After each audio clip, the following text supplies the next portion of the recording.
At 6, the North Carolina General Assembly is working on changing a new law that just passed involving food safety at bars. The law requires bars to go through the same permitting and health inspections that restaurants do. But bar owners say some of those changes are too expensive or impossible to make. 5 on News Side's Keely Arthur is here. And Keely, you found that lawmakers are taking action after hearing these concerns. That's right. For about a decade, bars that serve food in our state were exempt from the same health inspections restaurants go through. Yeah, you heard that right. Your favorite bar food is not inspected in the same way as restaurants. That's changing now. And the bars we talk to have no problem with that. Their issue is with the expensive kitchen upgrades the new law requires. It's Thursday night, and the Beagle in the historic downtown area of Pittsboro is buzzing. Thursday night is burger night, and this place can be a madhouse. But the burgers weren't made here. So we don't operate like a restaurant. We understand the limitations of our space.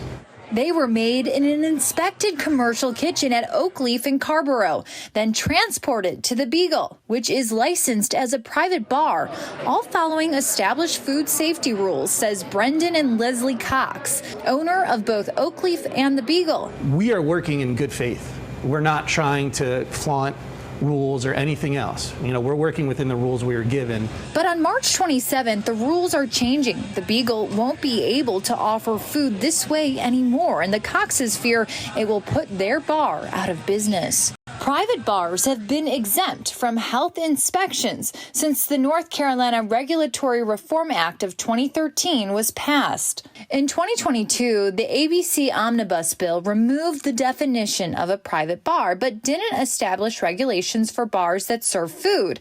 In 2023, House Bill 125 did, setting a requirement for the same inspection and permitting as restaurants. I don't think for one moment that anybody's plan was to destroy small independent business in historic small towns in North Carolina. But the owners of the Beagle say it's impossible for them to comply with the new law. There is a space requirement of having 36 inches between the fronts of every piece of equipment. This is 34 inches. It's 33 and a half, and it needs to be 36. These are the most narrow tables we could find that work for the space. There are many other physical changes that would need to be made to meet code that just won't fit in this historic space. And even if they could, the cost could drive customers away. Prices would go from being able to get a small plate for $9 or $10 to being $18 or $19. Bars only got 180 days to make these overhauls. By March 27th, they have to figure out what they need to change, submit a plan to county health officials, get the plan reviewed and approved, then have a contractor do the work. And then we come out to do a site visit to verify that the plans match what is required in the field. Jessica Sanders is the plan review section chief in Wake County.